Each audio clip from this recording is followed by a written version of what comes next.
lagi kong nire-request sa bahay ni Kuya, yung steak po talaga. Opo, steak. Opo. And syempre, nung nakita ko po si Mama, almost 2 months na rin nung nasa loob ako ng bahay. And kasi nakikita ko lang yung picture frame niya, lagi ko kinikiss si Mama sa every pagtulog ko.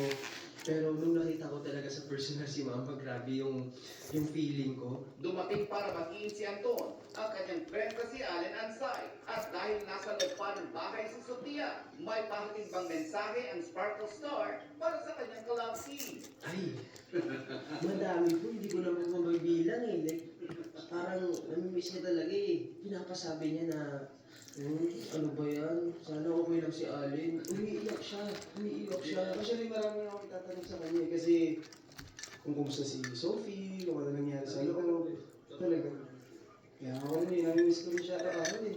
Noticeable ang pagbabago kay Anton. Kasama na rito ang kanyang pag-trim down. Dahil na rin daw sa kontroladong pagkain at iba't ibang task na kanilang ginagawa sa bahay ni Kuya.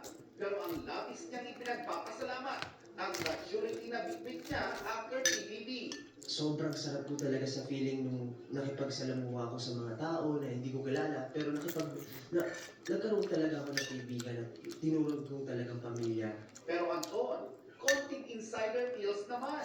Sino sa tingin mo ang magiging big winner ng PBB Celebrity Collab Edition 2.0? Lahat po talaga, pero si Caprice po talaga. Si Caprice po talaga yung big winner po talaga namin. Kasi si Caprice po talaga yung parang mabait po talaga siya sa bahay and gumagawa po talaga sa chores. Nelson Canlas, updated sa Showbiz Happenings. Tukoy na ng pulisya ang person of interest sa pagpatay sa isang babae na isinilid pa sa storage box at isinakay sa isang bus. Dahil yan sa barcode ng ginamit nitong tape sa pagselyo ng kahon. Nakatutok si John Consulta. Walang kaalam-alam ang mga nasa bus station na ito sa Calamba, Laguna. Nitong Enero 1, nabangkay na pala ang laman ng plastic storage box na ikinakarga noon sa isang bus pasado alas 9 ng gabi. Pero ang lalaki ng sakay nito na nakuha na ng CCTV at nagtitirang tools ang laman na trace kalaunan dahil sa barcode na may iwan niya sa storage box. Barcode pala yun ng tape na binili sa establishmento ito kung saan nakuha na ang parehong lalaki 3 oras bago ang kuha sa bus station.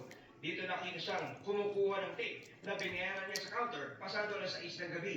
Person of interest na siya ng Basud at Cabuyao Police. May nakita kaming barcode na merong nakalagay na dito po sa isang store, shopping mall.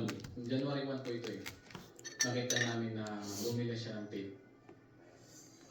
And tinignan namin yung profile, yung damit, yung paano siya maglakad, yung mga initial identification niya.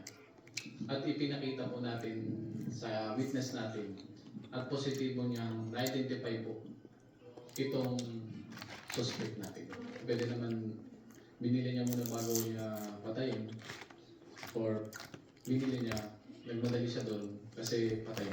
Ang bangkay, matatagpuan kalunan sa Basud Camarines Norte at kikilalanin na sa isang 38 anyos na babae. Ayon sa kanyang ina, kinakasama ng biktima ang person of interest. Nang galugari ng soko ng Calabarzon Police ang apartment ng mag-living partner, tumambad sa kanila ang basag na bote. Dito kanila posibleng pinatay ang biktima bago siya isinilid sa plastic box. Selos ang isa sa tinitingnan anggulo ng pulisya sa nangyaring pagpatay. Crime of passion po. Bakit siya? Possible po sa selos. Halos araw-araw na po sila nag-aaway. Magkalipin po, magkasama sila sa isang bahay. Isang kahawig na inilabas ng computerized composite ang inialam sa mga saksi. Woo!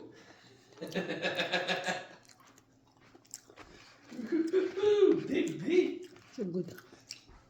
Fishball, oh, your fancy sauce. Are you filming, baby? Mm-hmm. Oh, baby. You want some? No. Too late.